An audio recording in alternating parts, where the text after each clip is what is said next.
Hello বন্ধুরা, welcome back to my mini blog. তো আমি সকাল সকাল চলে এসেছিলাম রানীকে নিয়ে মামা বাড়ি।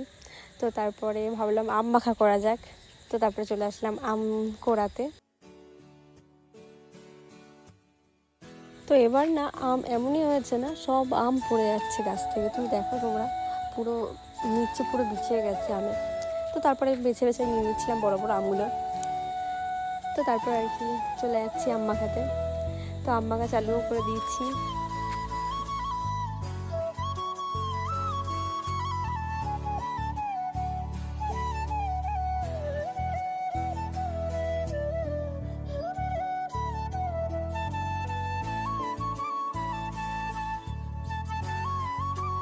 এরপরে আর কি লেবু পাতা নিয়ে চলে আসলাম, কারণ লেবু পাতা দিলে খুবই সুন্দর একটা গন্ধ আসে আর খুবই টেস্টি হয়। তো এখন আমি ভয়েস ওভার দিচ্ছি, তো এখনই আমার না ভিডিওটা দেখে লোভ লাগছে, এরকম একটা ব্যাপার।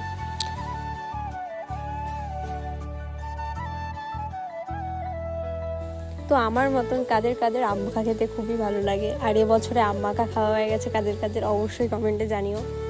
তো তোমরা দেখো, আম মাখা আছে, ছোটোটাও তাকিয়ে আছে, আমার রানীও তাকিয়ে আছে। তারপরে আর কি আমাদের আম মাখা কমপ্লিট।